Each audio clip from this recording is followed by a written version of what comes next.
Nearly 2 years ago, public guardian Marceline Santos was appointed by the Superior Court to serve as Radhi Hemlani's guardian. Radhi was married to Piran Chand Hemlani, who died back in 2004. PD was a self-made, well-respected businessman who amassed a fortune worth tens of millions of dollars. Before he died, PD created the Radhi Puran Trust and the Radhi Foundation, spelling out how he wished for his estimated $55 million fortune to be distributed. As we reported, 25% of the funds were to go to India to fulfill Puran's wishes to build a children's school in the area where he grew up. The remainder of the money was to go to charitable organizations on Guam and in the CNMI as a way of giving back to the very communities that helped make him so wealthy. But while on his deathbed, certain changes were made to allow certain individuals to gain control of the trust to their benefit, and additional amendments were made even after his passing. And over the course of the next few years, a select group did away with the foundation and purportedly took millions for themselves, essentially stealing from the underserved that P.D. Hemlani wanted to help. The P.D. Hemlani Foundation has actually sued these individuals in a civil case filed in the district court. The case specifically names Radhi's nephews Manu Melwani and Ishwar Hemlani, Radhi's Foundation, Pacific American Title Insurance and Escrow Company, Sparkman Agents Limited, PCS Limited, David Berger, Stewart Title Guarantee, and others. The district court lawsuit aims to protect the intended beneficiaries of the Hemlani's estate plan, which include the most needy on Guam, the CNMI, and India, from a group of people who, quote, have been deceitfully taking for themselves millions of dollars worth of assets that were supposed to benefit Radhi Hemlani during her lifetime and then to charity, end quote.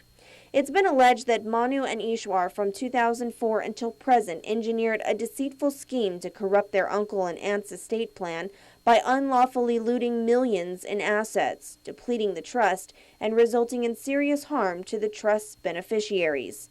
The suit claims the defendants have taken over, dismantled, and terminated the very foundation that P.D. Hemlani created to give back his fortunes. Details of some of that alleged illegal activity have been made public with the filing of the Public Guardian's report in the Superior Court, as Santos lays out an alleged scheme by Manu and others to take money from the trust and move it to Radhi's personal account for various uses, such as paying for Manu's attorney's fees and writing checks for large sums to corporations that no longer exist.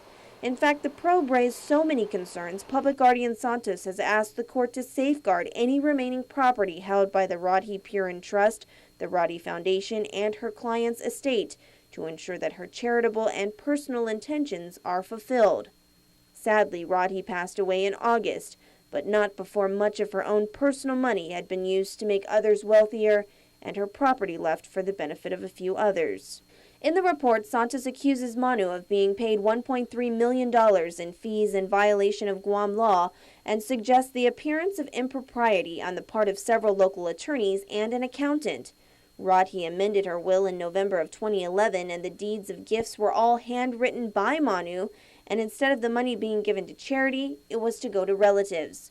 Santos also unveiled a scheme that she believes allowed Manu to sell Radhi's 3 Aganga Beach condo units for $2.6 million in violation of the guardianship court order, and then give $500,000 away to several of her relatives each after she died. Santos also found a handwritten note from Manu that gives monthly income from the Radhi Puran building to 5 people equally every month, among them Manu and Ishwar. The note shows Radhi's shaky handwritten note, I agree to Manu. The probe also found questionable accounting practices and insurance policies, as well as various loans given to relatives that have gone unpaid and much more, all money that was intended to go to charity. The Public Guardian requested that the Superior Court invalidate the changes that were made on P.D. Hemlani's deathbed, as well as cancel deeds transferring properties in violation of a court order, and requested the appointment of a receiver or trustee to oversee the trust property.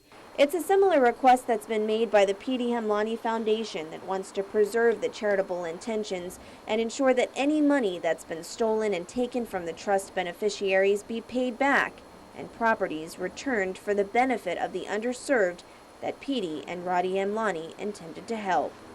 Reporting for Guam's News Network, I'm Mindy Egan.